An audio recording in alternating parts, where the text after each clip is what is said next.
and welcome back to the College Corner. Today I'm joined with a very special guest. Say hi, Aiden. Hey, what's up? I'm Aiden, one of Rachel's really good friends. I'm in a couple of orgs with her, and we go to school together. You're going to be getting kind of two different perspectives on things. I'm going to be asking him some questions. We're going to talk about a couple different topics. First thing that I want to talk about is roommates, because I already knew my roommate, but you did not. Is that right?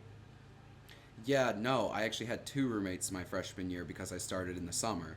So I had two different roommates, people I had never met before, and then all of a sudden now I have to live with for, in the case of the summer, the next few weeks, in the case of the year, the next couple of months. I feel like I got two extremes in one way because my one roommate from summer session, big on going out, big on partying, big on always having people over, always interacting, was a very outgoing person. On the complete opposite side, my roommate for the school year was very introverted, very to himself. I think I can count on one hand how many conversations I held with him. One of the most important things that you can do with a roommate is sit down within the first week, figure out what your expectations are for the space that you share and where you live, and just boundaries that you want to have. You're waking up to each other's alarms, you are seeing who's cleaning their side of the room and who's not.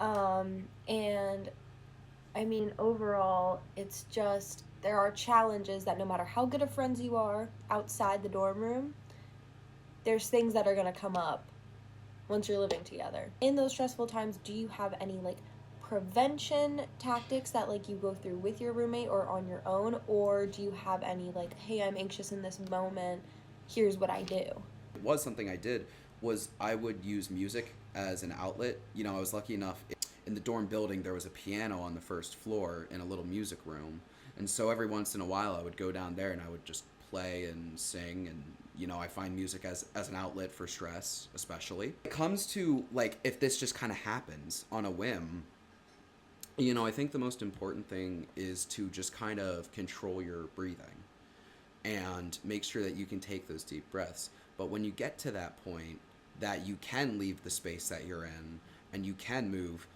finding a quiet spot, sitting down, maybe getting a snack, a little drink or something, and just taking that time to yourself. Watch a YouTube video. If you need to, do a little bit of homework, maybe read a book. And once again, we have so many other videos on this page where you can find meditation techniques, breathing techniques. I've talked about box breathing before on the page. Aiden, thank you so much for joining us today. We loved having you on. Bye-bye.